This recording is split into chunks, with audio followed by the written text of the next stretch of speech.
Donc à l'époque aussi, les 94 cases ont été brûlées. Après les événements du 28 septembre 2009 aussi, c'est notre organisation aussi qui avait lancé au calme et qui avait aussi recensé parce qu'il y avait eu non seulement le cas de morts et de blessés, mais il y avait eu beaucoup de pillages, notamment le domicile de ce leader-là. M. Sidia Touré, son domicile a été saccagé. M. Zelou Daler, son domicile a été saccagé. M. Jean-Marie Doré aussi, on a vérifié sur place, on a vu des paraprises de véhicules qui ont été cachés. D'ailleurs, je me suis déplacé personnellement pour se rendre à son domicile et ce jour, je l'ai trouvé sur place. Il m'a montré, il y avait deux véhicules là-bas, les paraprises de ces véhicules-là étaient cachés.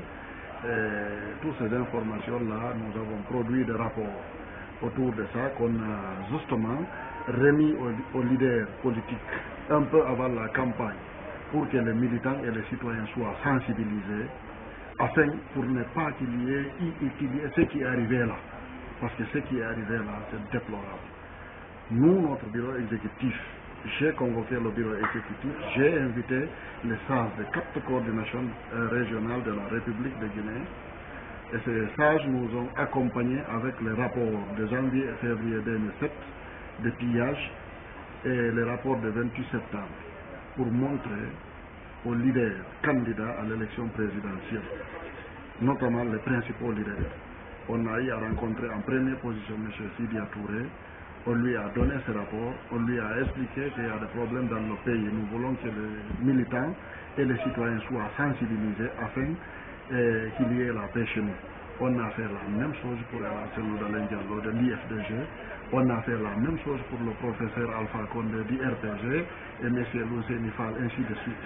Et ça s'est passé à la télévision nationale, c'est affiché même sur le site internet jusqu'à présent, le tour qu'on a eu à faire en ce moment.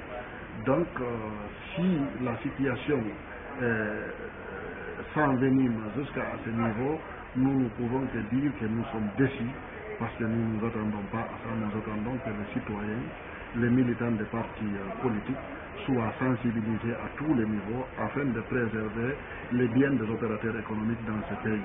Parce que qui parle des opérateurs économiques parle des citoyens en général. Si on fait souffrir les opérateurs nationaux, nous qui sommes là, on ne peut pas attirer d'autres à venir investir dans le pays. Alors, si nous ne sommes pas protégés, nous ne sommes pas sécurisés, qu'est-ce qu'on va faire? On ne peut rien.